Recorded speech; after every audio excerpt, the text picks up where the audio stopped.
Hi, I'm Leslie Cashion.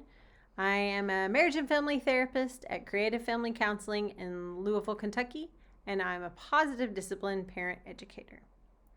Today, for my toolkit addition to our positive discipline tools that we're adding to our parents in these little short video series, is about talking back.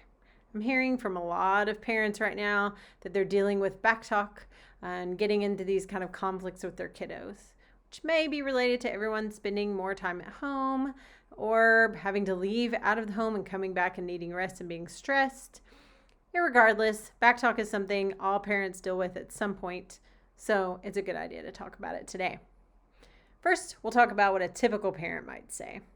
You may have heard these or heard your neighbor use them or even heard your parents use them toward you.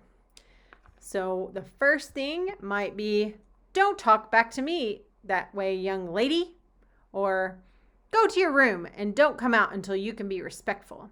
How about, "You're grounded for a week. How can you talk to me that way after all I've done for you?" This old favorite, "You just lost all your privileges." Maybe military school will teach you how to be respectful of authority. How far do you think that smart mouth will take you? Or even, "You'll be respectful if I have to ground you for a month." Now, I'm sure we've all thought one or two of those once in a while when we were at our wits' end, or maybe even used them, or even heard our next door neighbor use them. But we at Positive Discipline would really like to see connection instead of what these do, which is kind of destroy that connection or say, "You're not allowed to have those feelings." Or even, "I don't know what to do with your feelings. They piss me off. They make me question you're questioning my authority. I don't know what to do with them."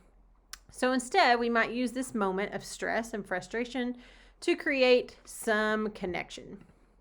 And we might use these if we're a positive discipline parent. Of course, this takes practice. This is not something you can get perfect ever, but it's something that you might find worthy of investment in your time and efforts. So something you might say instead is, "I wonder what I did to upset you so much." Now, you're not questioning what you did necessarily, but you want to know out of curiosity what's going on with your kiddo. "Wow, you are really angry." A lot of parents don't think that validating emotions is a good idea because they confuse validating the emotion with validating the emotional reaction, right? So just because you're saying you're really angry doesn't mean you're saying you can be really angry and I agree with throwing that shoe at your sister's head. You're just naming the emotion. "You need to take some time out until I can be with you respectfully."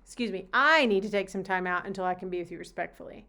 That way you're modeling as a parent that you need to remove yourself from the situation before you are able to really handle it and deal with it in the best way. "I need a hug. Please come and find me when you are ready for one." And this way you're giving your kid some space. You're saying, take your space, but then when you're ready, I'm ready for connection. So you're not totally abandoning them. What would help us right now? Some time out or putting this on the family meeting agenda. So you might take some time out for you or your kiddo. You're giving them the choice, right? You're saying, "Do you need a time out right now?" Or you're saying, "Do we want to add this to the family meeting agenda?" If you're not already having a family meeting, that's fine. It's just somebody to think about in the future. I highly recommend them. They're a cornerstone of positive discipline. "I can hear that you are really upset. Do you feel like telling me more?" Now, when you're asking this, you're naming that they're upset, right? You're saying, I see and hear you're upset. And then you're expressing curiosity. "Do you feel like telling me more?" You're opening the stage for them, but you're not forcing them to talk about it. If all of these seem too hard, you might just put your hand over your heart and look lovingly at your child. You don't have to say anything. Maybe you're overwhelmed with emotion. You're too mad to be able to say anything. But if you can help ground yourself by putting your hand on your heart, and then you can express some love through your eyes, that beam gleam that some of us like to use on our children or those people that we love, then that's a way of connecting with them in that moment without having to say anything that you might regret. And lastly, we might say something like, "Do you know that I really love you?" And they're expressing that love and care for them, even in that moment when it's really hard. You don't have to say anything else. Just, "Do you know that I really love you?"